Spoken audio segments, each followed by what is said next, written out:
Radio Común 103.1 FM, en común con Comité Cerezo México, presentan Miradas Críticas. La situación en México.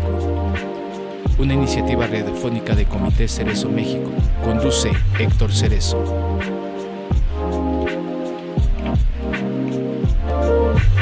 Miradas Críticas, comenzamos.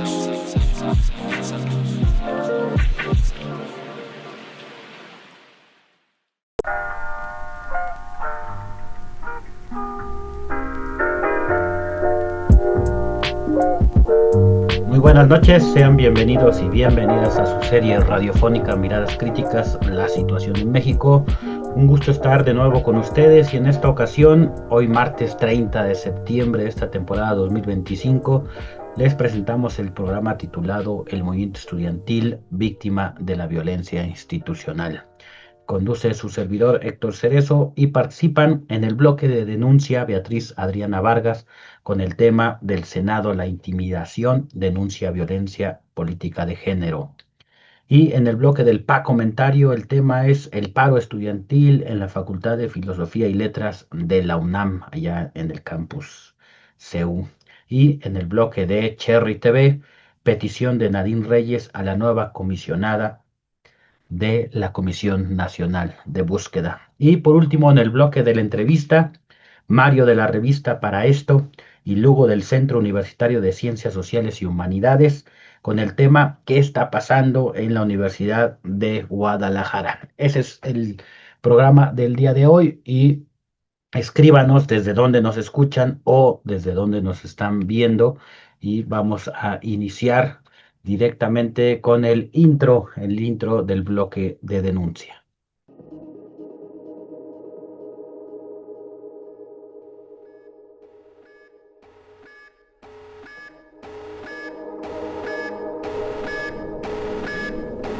Denuncia en Miradas Críticas.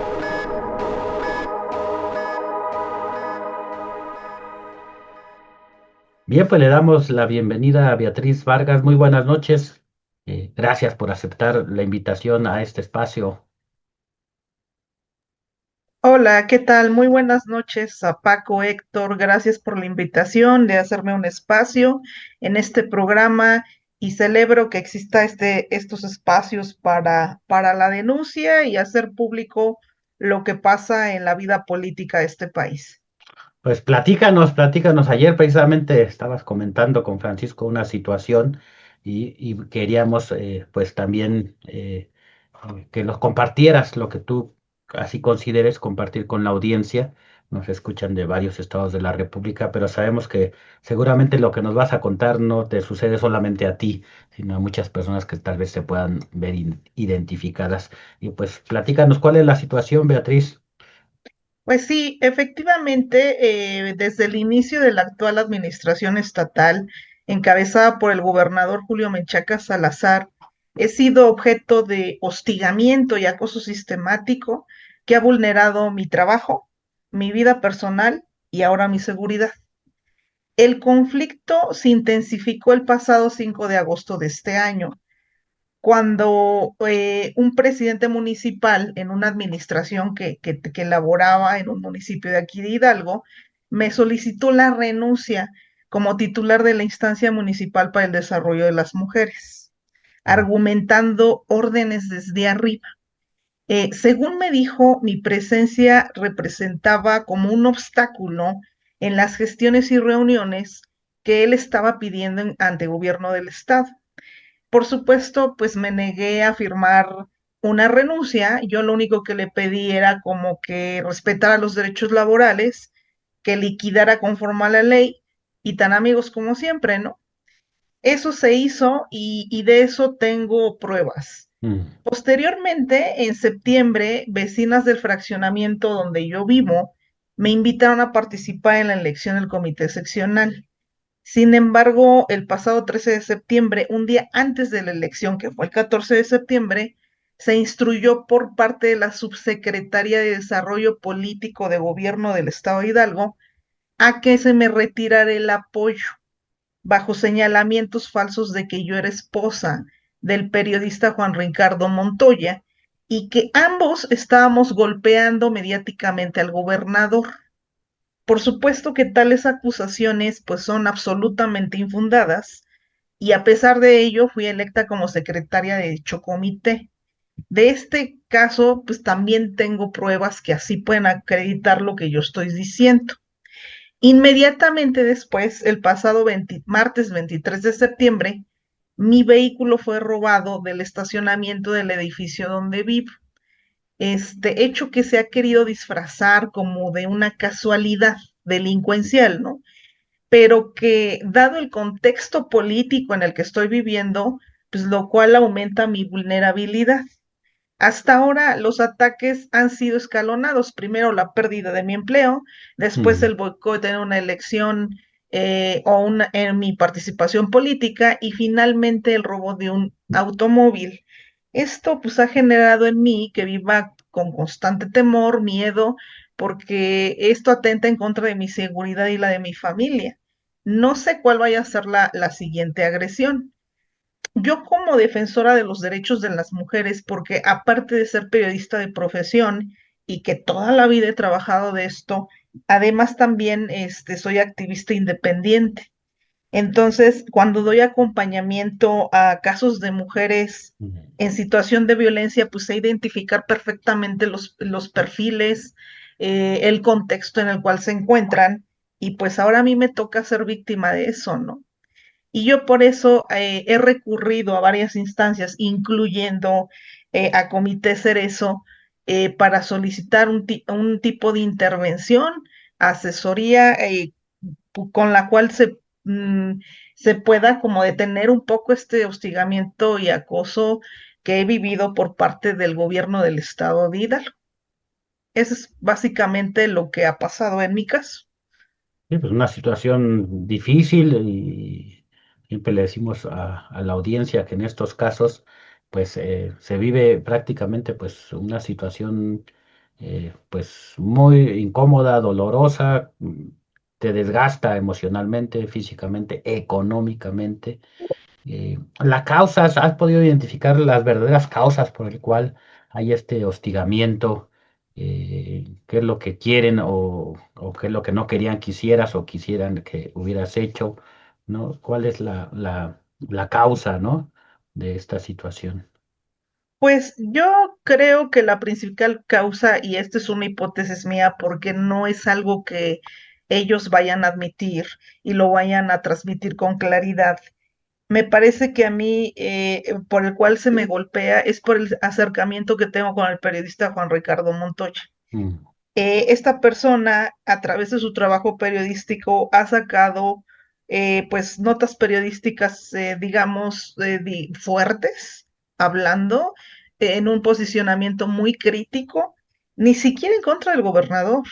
Ha sido en contra, o no me gusta decir en contra, sino más bien señalamientos críticos de alguno de sus actores, de alguno de sus secretarios, operadores políticos, en el cual en algún caso incluso trascendió en la mañanera con la presidenta Claudia Sheinbaum. Y ahí el tema era de que uno de los operadores políticos del gobernador, Julio Menchaca, tenía acusaciones muy serias, fundadas todas, de pederastía. Entonces, ese caso llega con la presidenta en la mañanera, ella instruye a traer el caso a la Secretaría de Gobernación y después de esa primera denuncia que se hace en la mañanera, lo investigan en la fiscalía y después la presidenta dice algo así como, espero que el gobernador pueda facilitar, digámoslo así, o que estas personas vayan a dar a la cárcel, porque ya hay una denuncia en la Procuraduría General de Justicia del Estado de Hidalgo, que por cierto no ha pasado a ser fiscalía, ese Mm. es un elemento importante. En segunda, hay una carpeta de investigación abierta en la Fiscalía General de la República y la presidenta se atreve a decir, incluso podemos detectar aquí que hay casos de trata de mujeres y niñas, que eso es un caso más delicado todavía que un hecho particular que sucedió en alguna casa, ¿no? Entonces, el periodista Juan Ricardo Montoya ha como denunciado, o más bien le ha dado seguimiento a este caso, y me parece que de ahí viene la molestia. Pero bueno, todo esto es una hipótesis de mi parte. De parte de ellos, pues no, nunca han dicho, oye, o nos han mandado a decir, y a mí que no, ni siquiera a mí, a él, que como periodista dando seguimiento a ese caso de lo típico que dicen los gobernadores a veces priistas, ¿no? Con estas viejas prácticas de censura, de decirle ya bájale, o ahí te va una publicidad, o dime qué es lo que quieres, pero ya no hables del tema, cositas así, ¿no? Y tal pareciera que aquí en Hidalgo, pues en la práctica, aunque Morena está gobernando aquí, porque Julio Menchaca es emanado de Morena, pues el PRI en realidad es el que sigue gobernando en la práctica y en los hechos, ¿no? Y así, pues nos ha tocado ser víctimas de eso. Y decirle a la audiencia, a lo mejor algunos no conocen el contexto de Hidalgo, precisamente es un estado gobernado ahora por Morena, pero el grupo de Julio Menchaca, porque es un grupo político, pues viene del PRI, ¿no? Ujú. Prácticamente todos vienen del PRI, ese es el, siempre Vienen del decimos, PRI y del PRI, digamos, lo que voy a decir va a parecer repetitivo, pero del PRI que está peor que el PRI, o sea, de lo más malo del PRI, porque además son como personas que fueron expulsadas del PRI. O sea, ni siquiera son priistas que se conservaron en el partido, sino que fueron desechados del PRI y son los que ahorita están gobernando o los que llegaron aquí a la gobernatura y se trajeron este tipo de prácticas, ¿no? Todavía, pues, de la vieja forma de hacer política. sí, entonces decimos priista listo o panista listo y este Morena, ¿no? Ujú. De los que no fueron listos se quedaron en sus partidos. Ahora gobiernan y efectivamente hay un historial. Nosotros pues, hemos podido documentar en varias manifestaciones, por ejemplo, represión o utilizar la fuerza pública en contra de manifestantes.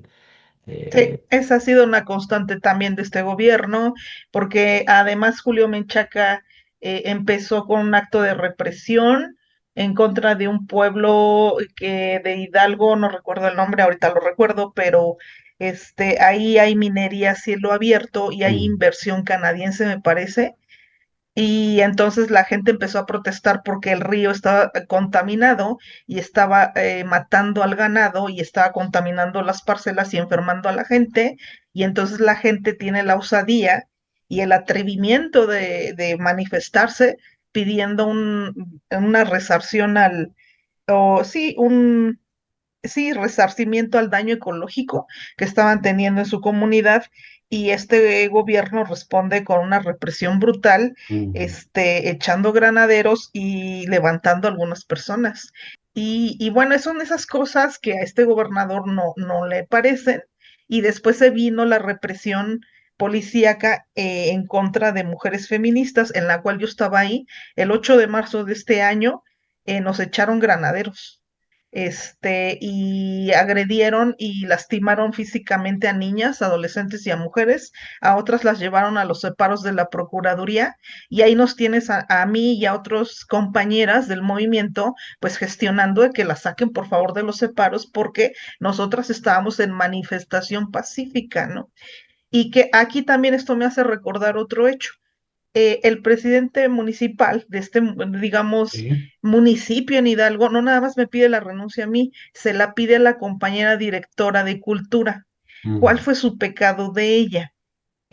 Mentarle, mentarle su madre al gobernador, pero en un contexto de extrema violencia, porque estábamos siendo reprimidas por la policía y ella en un acto de desesperación de que se las están llevando detenidas de forma brutal, violenta, con abuso policíaco, le sale eso y bueno, eso es algo que este gobernador no perdona, ¿no? Cuando, digamos, un político tiene que estar acostumbrado a que no va a caer bien al 100% de lo que haga y mucho menos cuando son actos de represión, ¿no? Entonces también pidieron su cabeza de la compañera Carmina Horta, por ese hecho nada más. Así de, se atrevió a mentarle la madre al gobernador en una manifestación y pues ahora la compañera también está desempleada.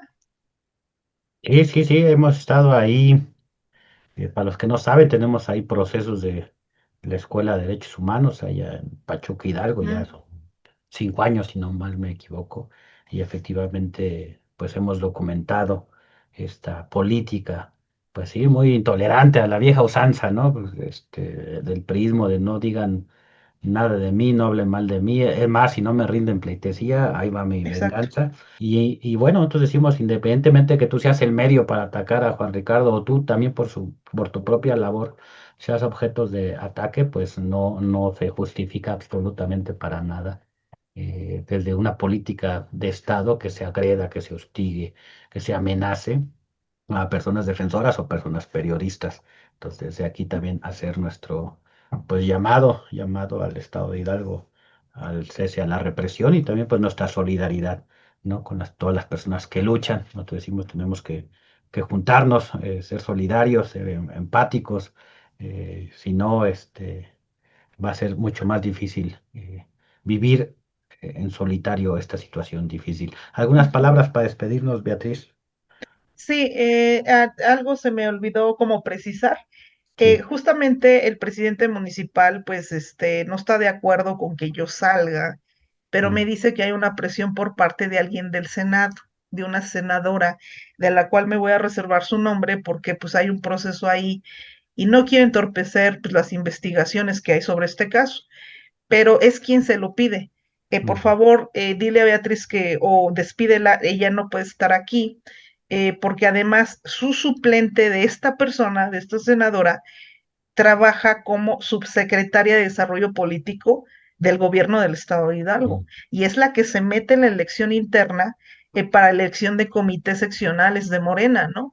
Y es la que da la orden de por favor a ella no la apoyen porque le pega al gobernador, porque es esposa de Juan Ricardo Montoya, por un montón de mentiras. Y bueno, ahí se ve pues el acoso, la persecución y el boicot a todo lo que yo hago, ¿no? Y finalmente que vino a culminar en la desaparición de mi carro. Entonces yo lo que pediría es, finalmente lo que voy a decir es que todo lo que me pase de ahora en adelante, voy a responsabilizar a gobierno del estado, a esta persona que es senadora y a todos los que están involucrados en este hecho, ¿no? Yo los hago responsables de todo lo que me pase, a mí, a mi familia, a mis cosas personales, y yo nada más pediría un cese al hostigamiento y al acoso sistemático. Sí, efectivamente, con eso nos quedamos, es responsabilidad del Estado, tu integridad física y psicológica, tus bienes materiales. Y pues muchas gracias, Beatriz, y gracias por pues, tener también este valor de hacer compartir esta denuncia. Al contrario, les agradezco mucho a ustedes, Paco, Héctor. Muchas gracias por este espacio y muy buenas noches. Buenas noches. Bueno, pues así está la situación en el estado de Hidalgo y vámonos hasta la capital de la República con el bloque del Pa Comentario. Pa comentarios de Francisco Cerezo.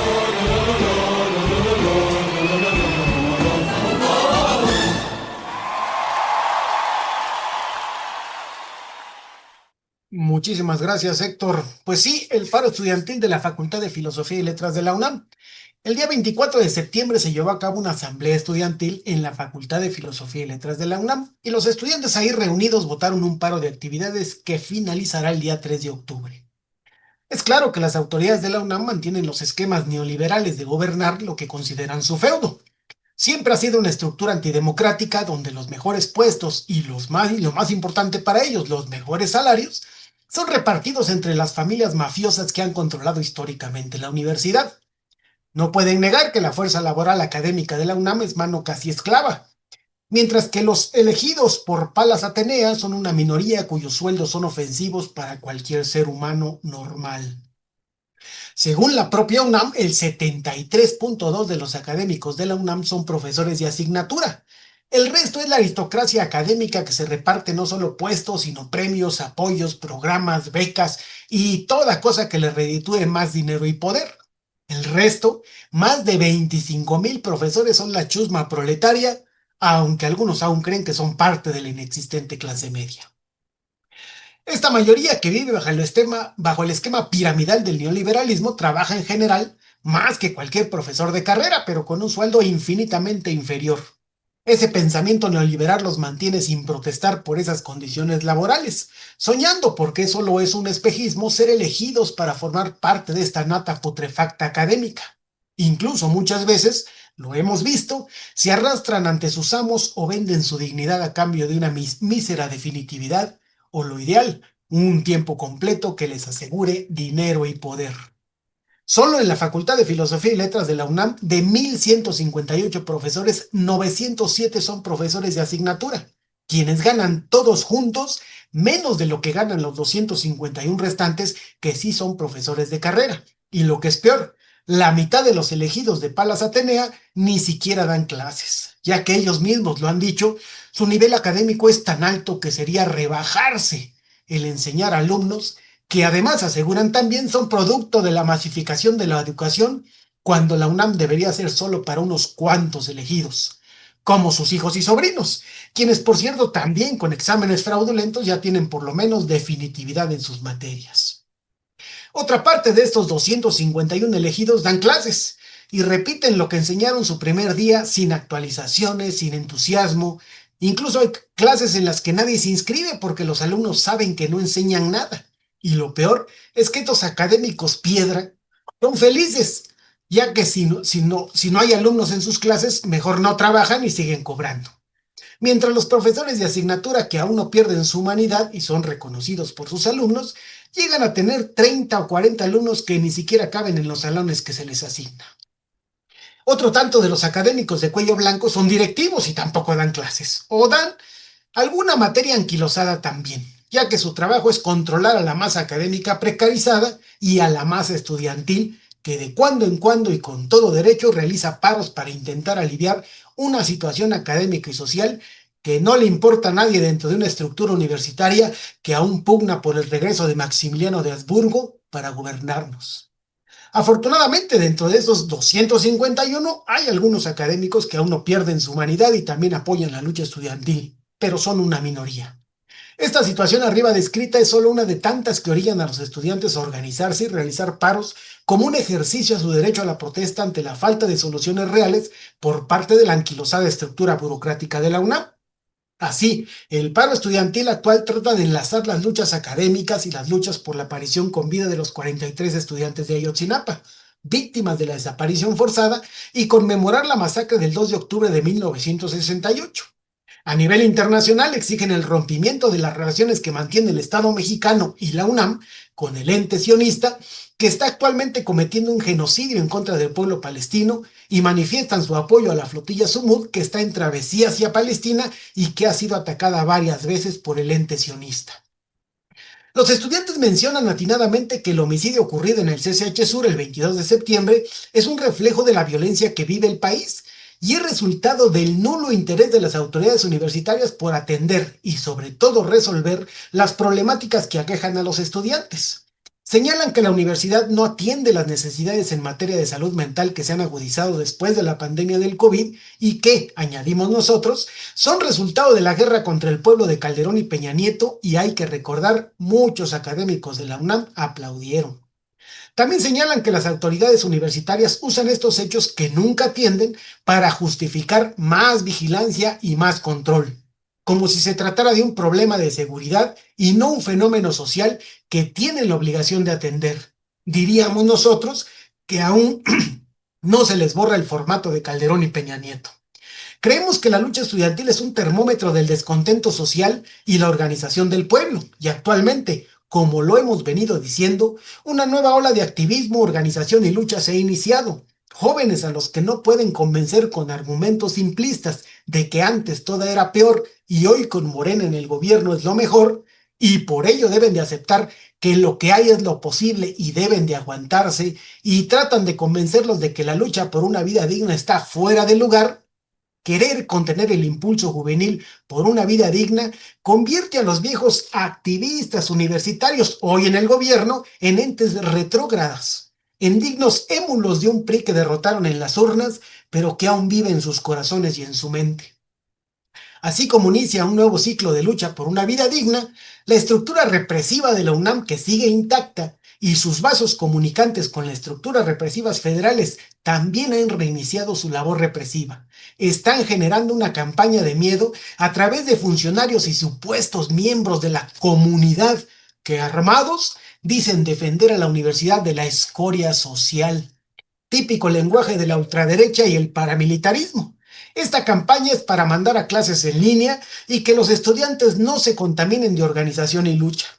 También tenemos que hacerlos responsables de cualquier acto que intente poner en riesgo la integridad física y psicológica de los estudiantes. Podemos denunciar que hemos documentado casos de hostigamiento y vigilancia ilegal realizada por agentes de Estado o particulares con su aquiescencia en contra de algunos activistas con la finalidad de inhibir su participación política, coincidentemente antes del paro.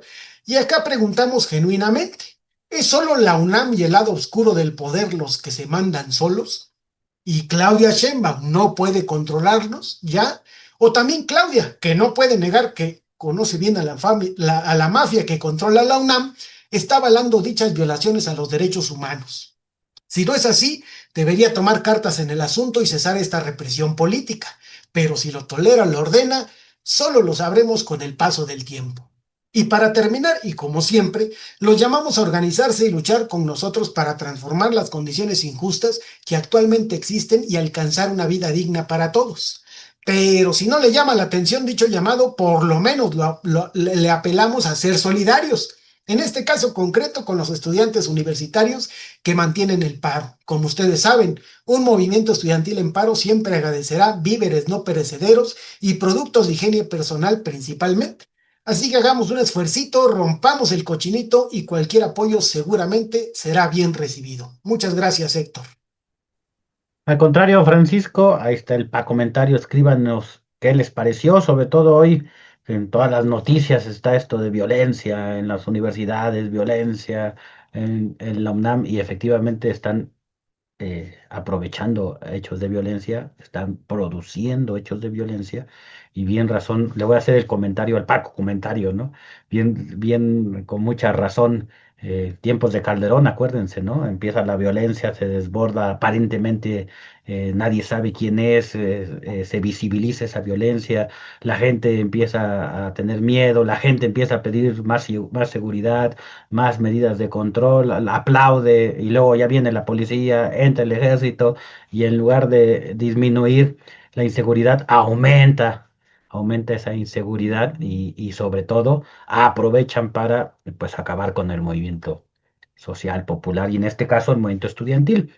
Y ya en algunas facultades incluso ya no puedes ir los estudiantes a pegar un cartel, o ya no pueden ir organizaciones campesinas o indígenas a pedir solidaridad en los salones, o a pasar el bote, o a denunciar en la explanada. Ya en algunos campus y facultades ya no se puede hacer eso. Imagínense, como en otras universidades, al rato vamos a ver la Universidad de Guadalajara, donde tienen el biométrico, la huella digital, el biométrico, donde ya nadie puede entrar, absolutamente nadie puede entrar, externo, dirían ellos, ajenos a la universidad, pero el control lo tienen las mismas autoridades a través pues del porrismo, ¿no? Es lo que quieren ellos es efectivamente eso, tener el control de la universidad a través del porrismo y de la misma violencia. Bueno, pues vámonos a mandar saludos a quienes nos están escuchando aquí en Ciudad de México, desde Azcapotzalco al buen Jorge Pedro, Tlalpan, Coyoacán, Tláhuac, Cuauhtémoc, allá en el Estado de México, en Huixquilucan, Cuautitlán Izcalli, Toluca, también hay hasta allá, hasta Cuernavaca, Morelos, en Querétaro, en el Estado de Guerrero, dice Jans, los 43 normalistas de Ayotzinapa, nos recuerda, eh, falta que los presenten con vida. Chiapas, a los compañeros de Chiapas, de compañeros de Oaxaca, al estado de Puebla, Guadalupe Monfil nos escribe y pues compartan eh, la sección que les guste o todo el programa. Acuérdense que estamos por Facebook y por YouTube al mismo tiempo. Y pues vámonos ahorita con el bloque de Cherry TV.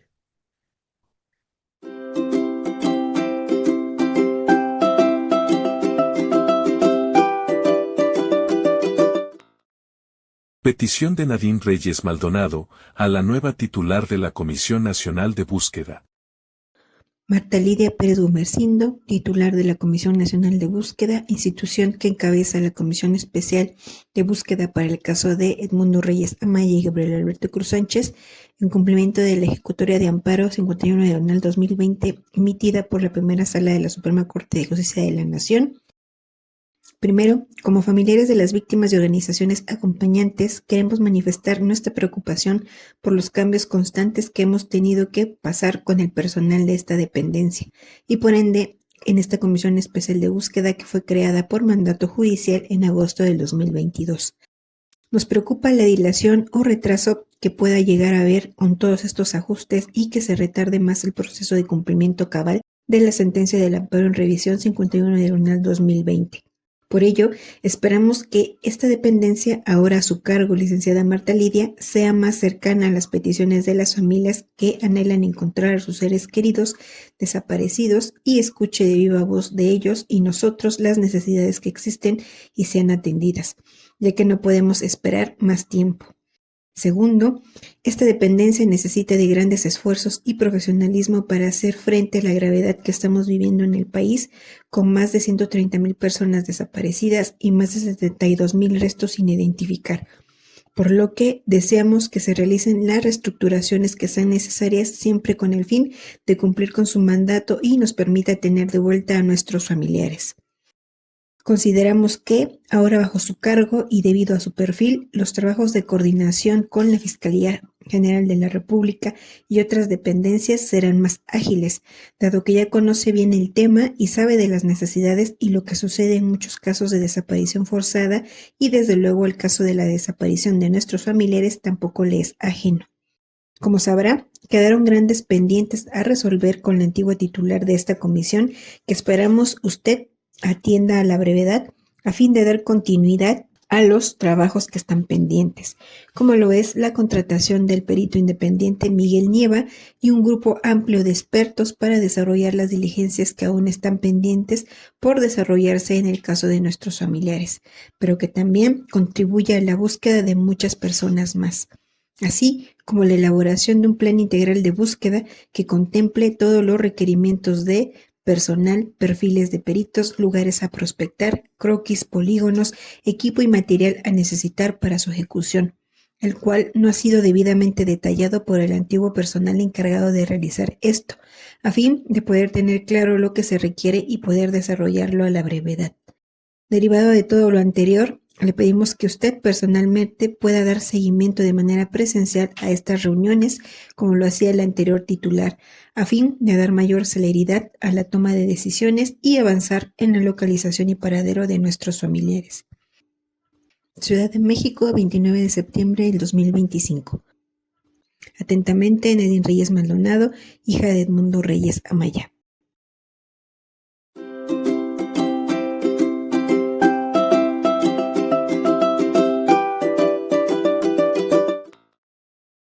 Bien, pues agradecemos a la producción de Cherry TV por esta cápsula, a Nadine Reyes. Precisamente ayer fueron la 20ª reunión de la Comisión Especial de Búsqueda, y como algunos ya sabrán, otros no, pues está estancada prácticamente la Comisión Especial de Búsqueda.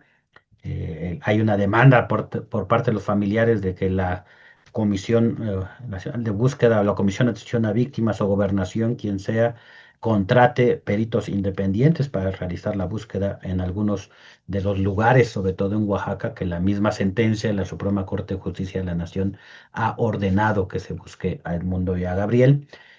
¿Por qué se pide esto? Hicieron una prospección que le hicieron pasar por búsqueda.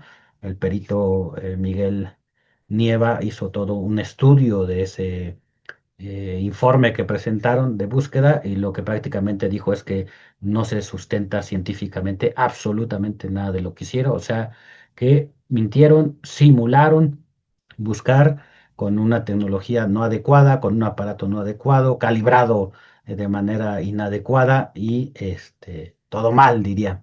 Entonces, está estancado. La Comisión Nacional de Búsqueda dice, pues, sigamos buscando en otros predios.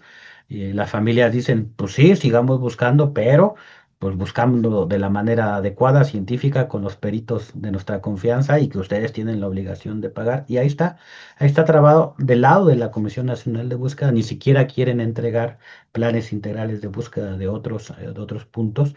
Y ya, para no, la Fiscalía, pues bueno, la Fiscalía no solamente ha sido omisa, como lo hemos repetido muchísimas veces, sino inclusive, pues se perfila a criminalizar a luchadores sociales que están en el contexto mencionado de la desaparición forzada del Mundo Gabriel, sobre todo quienes denunciaron y se solidarizaron con la desaparición forzada del Mundo Gabriel en el año 2007, en mayo. Pues ahora parece que la Fiscalía nuevamente, como ya lo hizo hace muchos años, en lugar de buscar encontrar con vida a Edmundo y a Gabriel, pues le apuesta por criminalizar a quienes están luchando por su presentación como una forma o como el objetivo que dejen de luchar.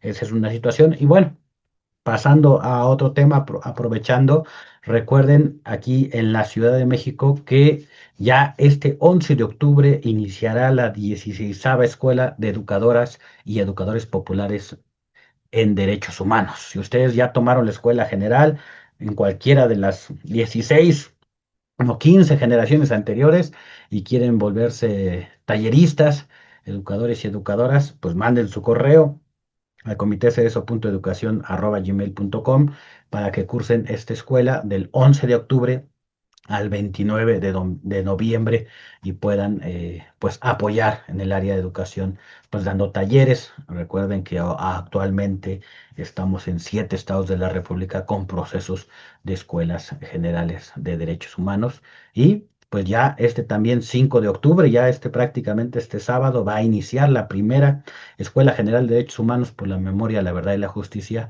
en Tulancingo, Hidalgo. ¿No?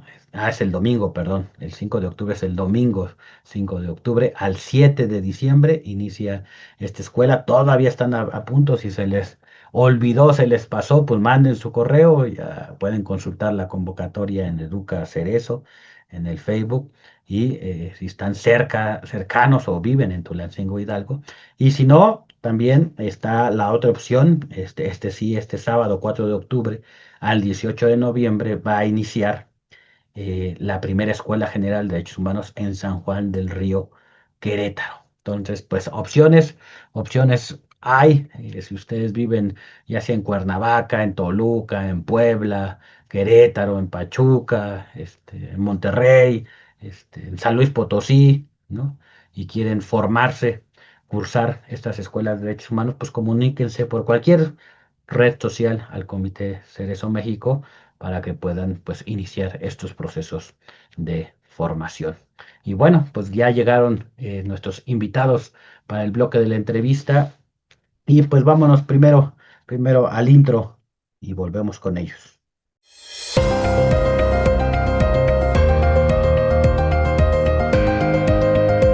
La entrevista en Miradas Críticas.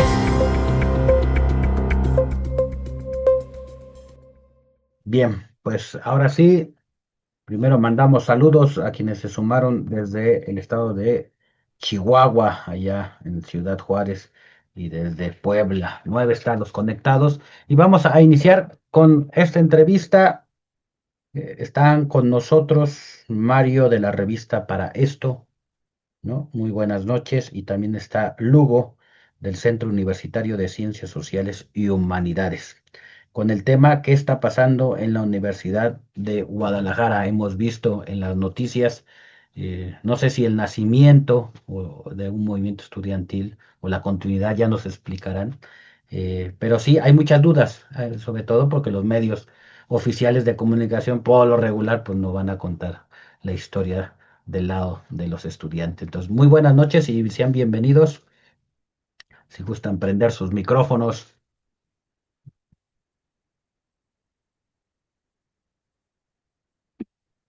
Hola, muy buenas noches. Muchas gracias por la invitación, la verdad. Estamos muy agradecidos de que nos hayan permitido participar esta noche con ustedes. Bien, no, pues al contrario, Lugo y Mario Antonio, Y pues no sé quién quiere empezar. ¿Qué está pasando en la universidad? ¿Cuándo inició el movimiento? ¿Qué acciones se han tomado? ¿En qué situación está? Ahora sí que ilústrenos. Bueno, no sé si me permita Lugo para mí empezar, si está bien. Date, date, Mario. Bueno, muchas gracias. Pues todo empezó a raíz de una pequeña manifestación que íbamos a hacer el día 10. Principalmente estaba convocada por la Unión de la Juventud Revolucionaria de México, la UJ, y el CUSEI, justamente a raíz de que se habían tenido muchos problemas en la Universidad de Guadalajara. Principalmente, pues los movimientos ya habían empezado a surgir a inicios de este semestre debido a la falta de cupos y a otros problemas que estábamos notando muchos estudiantes. Fue a raíz de esto a que se pidió justamente una de nuestras primeras demandas, que fue cómo ver que la Federación de Estudiantes Universitarios de Guadalajara, la FEU, no atendía o de plano ignoraba nuestras peticiones. Ante esto, pues directamente el día 10 pedimos justamente pues el no reconocimiento y la cancelación de las votaciones al CGU para justamente pues pedir una reforma para que nos tomaran en cuenta. A raíz de esto, pues se convocó y todo marchaba de hecho muy bien. Si acaso veíamos que las autoridades se comportaban pues muy decidiosas a cómo nosotros nos estábamos manifestando, pero fue alrededor de las 7, 6 de la tarde cuando decidimos ingresar y quedarnos en plantón hasta que no nos hiciera caso el secretario general de la Universidad de Guadalajara o la directora Carla Plackner, pero pues no se llegó a ninguna de las dos propuestas. El secretario nos atendió y se llevó una comisión a que entrara y tomáramos un diálogo, pero no pudimos llegar a ningún acuerdo.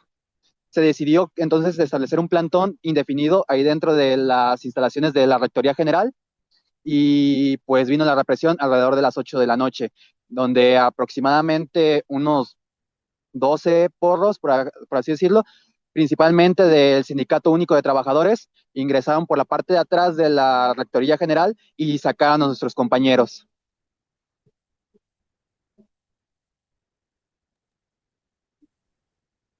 Sí, adelante.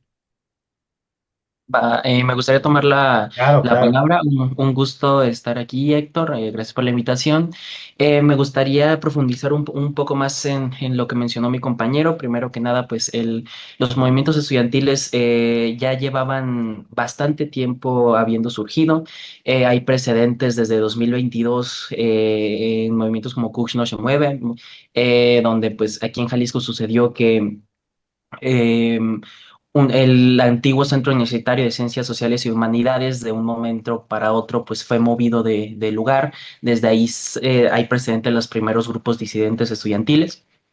Ahora, como menciona mi compañero, fue a partir de este semestre que crecieron mucho todos los movimientos en todos los centros universitarios, principalmente y destacadamente en CUSEI, por lo de los cupos, pero también destacar a CUCBA, en donde se exige seguridad, ya que a escasos metros del centro universitario se encontró la fosa común más grande encontrada en el estado de Jalisco, además de pues diferentes desapariciones ya, o sea, y un transporte público muy ineficiente. Eh, Como estas, hay diferentes problemáticas que llevaron al surgimiento de diferentes asambleas en los diferentes centros universitarios que que llegaría hasta lo que pasó el 10 de septiembre en la marcha pacífica de protesta que se hizo en Rectoría General. Mencionar que primero se entabló un diálogo, sí se entabló un diálogo con César Bárbara, el secretario general de la UDG. Se hizo una mesa de trabajo en la que no se llegó a nada. Ahí es donde se decide el hacer el plantón dentro de la Rectoría General. Ahí, alrededor de las 8 de la noche, como mencionó el compañero, Carla Mayo, la defensora de los derechos humanos universitarios, llegó a mencionar que iban a cerrar ya las puertas, que ya no iban a dejar pasar a nadie ni salir a nadie. Esto, pues, obviamente, a los compañeros que estaban ahí, pues, no les pareció porque varias personas les iban a traer, pues, lo básico: agua, comida, cobijas, para que pudieran mantener el plantón. Eh, no solo fueron 12 porros, fueron, y se ven en los diferentes videos que fueron alrededor de 50, 60 administrativos y profesores identificados, entre ellos, por mencionar alguno, a José Antonio González Orozco, alias El Pepino, que se tiene un precedente de varios años, que primero perteneció a la Federación Estudiantil Universitaria y ahora pues tiene un trabajo de planta en la ODG, que agredieron a diferentes estudiantes, compañeros, varios de ellos menores de edad, eh, pues con la intención de sacarlos. Después de esos hechos, se convoca una rueda de prensa al día siguiente, el día 11 de septiembre, igualmente allí en Rectoría General. Lo que sucedió el 11 de septiembre es que cuando se llegó para dar la rueda de prensa a los medios de comunicación, la ODG había plantado alrededor de unos 200 trabajadores con carteles y playeras donde exigían la paz, algo pues un poco contradictorio considerando lo que había pasado el día anterior. Pero eso no detuvo la rueda de prensa, se realizó y de ahí se convocaron asambleas estudiantiles en los diferentes centros universitarios. Como se mencionó anteriormente, yo soy parte del CUCH, del Centro Universitario de Ciencias Sociales y Humanidades de Belénes, de la sede de Belénes. La asamblea estudiantil que se realizó es el día 11 de septiembre y contó con alrededor de 400 estudiantes a las 5 de la tarde, donde primero se expuso todo el tema que pasó el 10 de septiembre y posteriormente se hizo votación para llevar al centro universitario a paro. Por votación, por mayoría, se decidió llevar a paro el centro universitario. Em, Ahí se iniciaron las movilizaciones para empezar a abarcar el centro, para empezar a desalojar de manera pacífica. Eso es algo que se debe recalcar mucho, es que todo lo mencionado se ha hecho siempre y siempre se hará de manera pacífica. Al estudiantado se le empezó a desalojar, se le avisó a los administrativos, se entabló un diálogo también con ellos para avisarles de que, oigan, vamos a hacer un paro de actividades indefinido como protesta consecuencia de lo sucedido en Rectoría General. A esto se reacciona de mala manera. En redes sociales se hizo viral un video de seguridad de uno de los pasillos del centro universitario, donde a mí me tocó de frente vivir lo que pasó en ese video de seguridad. Nosotros estábamos entrando al edificio principal del centro universitario para pues seguir con el desalojo, para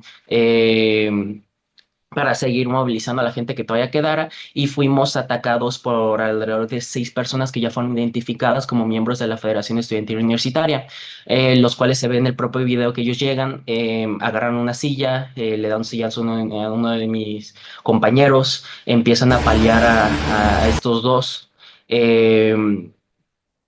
Hasta que una compañera del movimiento utiliza un extintor para hacer una cortina de humo y pues permitir que ellos pudieran escapar, porque la realidad es que no paraban de golpearlos, no paraban, no parecía que quisieran parar de agredir a nuestros compañeros. Un punto importante decir que ese mismo video fue subido por la RGA del centro universitario. Suponemos que por error. De ahí nos replegamos hacia el edificio A, el edificio administrativo del centro universitario, con miedo, obviamente, porque ya después de las agresiones en Rectoría General y las agresiones sucedidas en el pasillo, que están totalmente recientes, pues como estudiantes sentíamos miedo porque no somos peleadores, no somos estudiantes que quieren condiciones dignas en nuestro centro universitario. Cuando estábamos haciendo la toma del edificio administrativo, hubo otro conflicto en el segundo piso.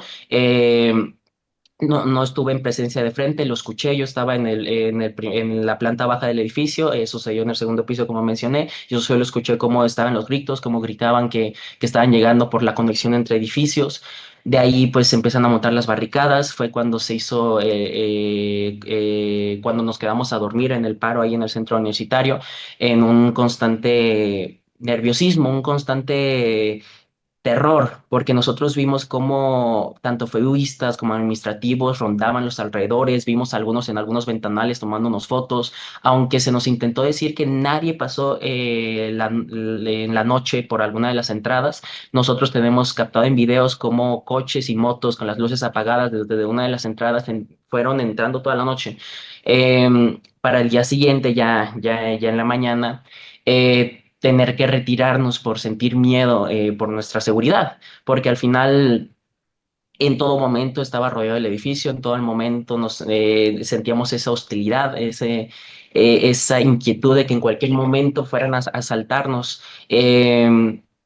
Pero bueno, después de eso, el viernes 12 de septiembre se realizan diferentes asambleas estudiantiles en diferentes centros universitarios como el CUSEI y el CUCS, a lo que la UDG respondió de muy mala manera, con represión también. En el CUSEI directamente soldaron las entradas para no permitir el paso de ningún estudiante, y aún así se hizo la asamblea donde más de 1.400 estudiantes también votaron por irse a paro en el CUSEI.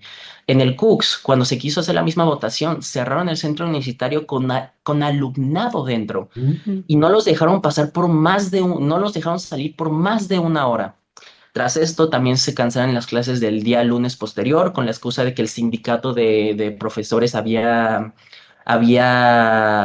pedido que se cancelaran las clases ese día. Obviamente, pues se sabe que fue por miedo a las diferentes protestas que ya no solo están surgiendo en el CUCBA, CUCS, CUSEI y CUCS, sino que ya en todos los centros universitarios. Posterior a eso se hizo una asamblea interuniversitaria. Durante esos días, pues el movimiento siguió creciendo. Actualmente ya hay más de 10 asambleas en 10 centros universitarios diferentes, en los que pues cada una tiene un pliego petitorio donde se exigen cosas que son básicas. En el CUCS, por ejemplo, yo fui el redactor del pliego petitorio de CUCS. Co- un punto que pedimos es tan básico como papel del baño, como Mm. jabón para los baños, como hemos tenido ha habido un problema recurrente en Kush de chinches en los edificios. El día de ayer que hubo fuertes lluvias, se cayó un ventanal entero de un edificio. Lo que pedimos no es una locura en ningún centro universitario, lo que pedimos es un espacio digno. Y durante estas semanas la Universidad de Guadalajara empezó a tomar un discurso en el que intentaron mencionar que éramos un grupo extremista exterior a la Universidad de Guadalajara y al estado de Jalisco, que ya había intentado desestabilizar otras universidades. La presidenta de la Federación Estudiantil Universitaria, Zoe García, fue la que mencionó eso. La rectora tardó más de una semana en siquiera pronunciarse de todo, y cuando se pronunció, lo único que hizo fue citar un pliego petitorio que ni siquiera era parte de los movimientos estudiantiles, un pliego petitorio que ni siquiera se le fue entregado. Pero decidió citarlo porque en ese pliego petitorio pues había ciertos puntos que si fueran de parte del movimiento nos hubieran dejado mal, pero decidió obviar totalmente los demás pliegos petitorios donde se pedían cosas básicas. Así ha sido la situación que hemos tenido durante estas semanas. Las protestas han seguido en todos los espacios. Las elecciones del CGU no se lograron cancelar, pero sí se logró hacer una protesta donde se incitó el voto nulo. En la mayoría de secciones de las universidades ganó el voto nulo. La gente votó nulo, decidió no votar por ninguna de las planillas establecidas. Y lo más sorprendente además es que en sí la mayoría ni siquiera votó. En el Centro Universitario de Ciencias Sociales y Humanidades, solo un 13% de personas votó por alguna planilla de más de 5.000, no, de más de 10.000 estudiantes. Ahí se nota la apatía política que existe actualmente en la Universidad de Guadalajara, una apatía política que es una consecuencia de la ineficiencia de los órganos que tenemos actualmente, porque la Federación Estudiantil Universitaria, lejos de ser un órgano que representa de verdad al estudiantado, ha intentado dejar ver mal al alumnado que ha sido agredido e intentar defender a los agresores.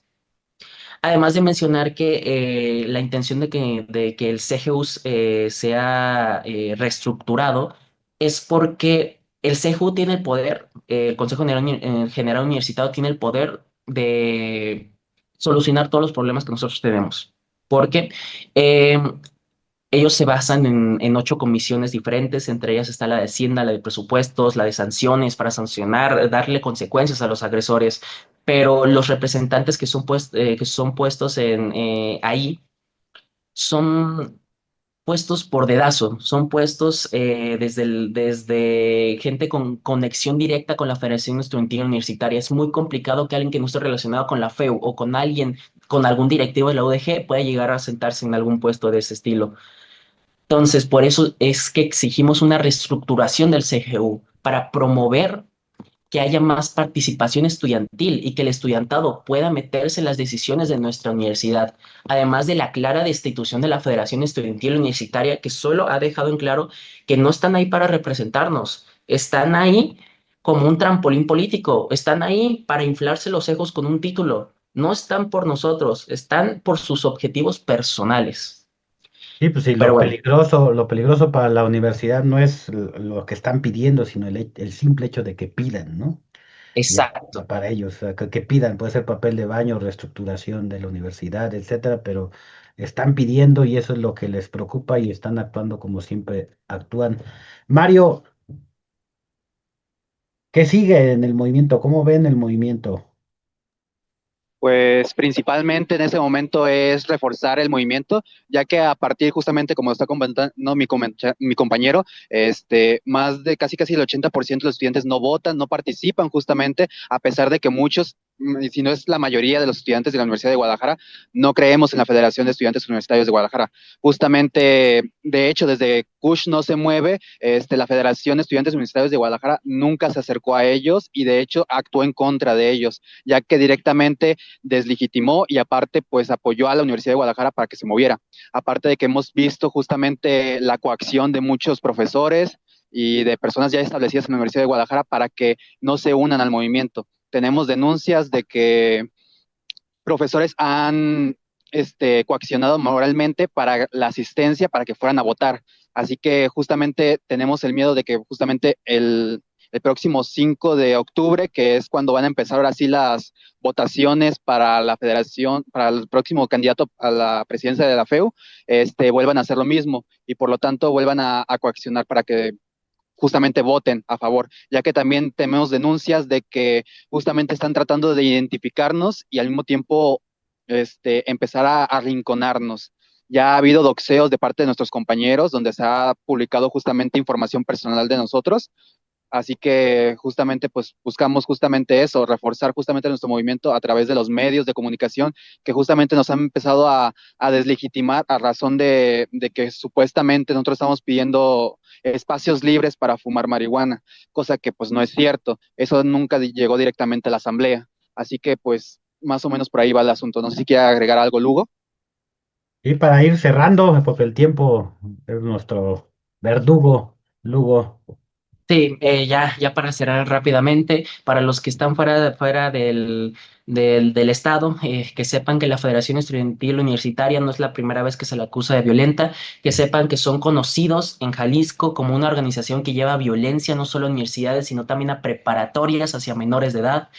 Yo pertenecí durante mi etapa de preparatoria a la Federación Estudiantil Universitaria y con 15 años, un señor de 30 en mis primeras elecciones me dio un golpe, me agredió.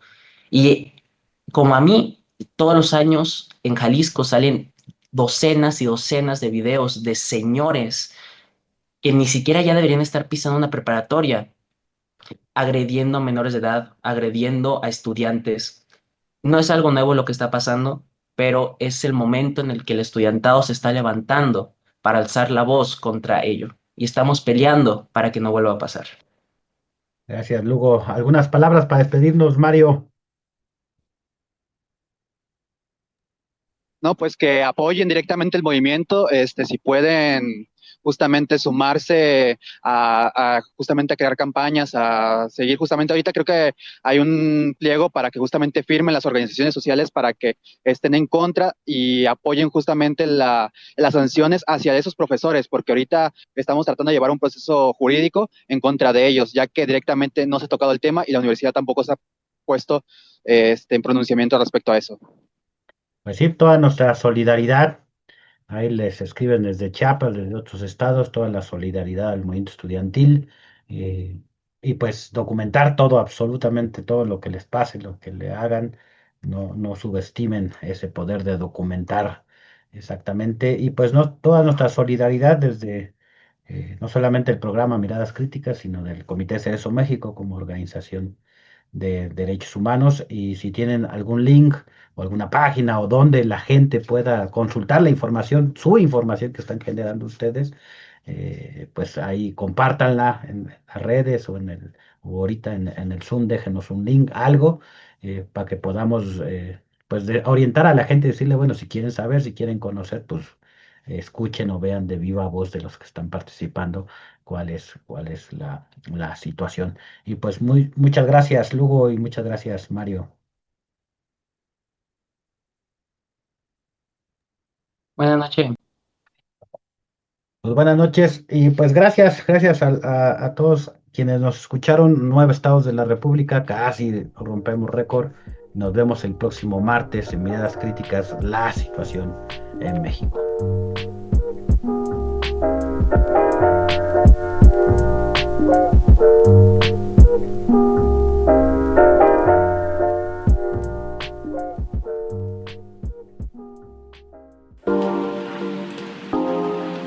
Radio Común, en común con Comité Cerezo México, les esperamos en la siguiente entrega. Miradas Críticas, la situación en México. Una iniciativa radiofónica de Comité Cerezo México. Vida digna. Memoria, verdad, justicia. Radio Común.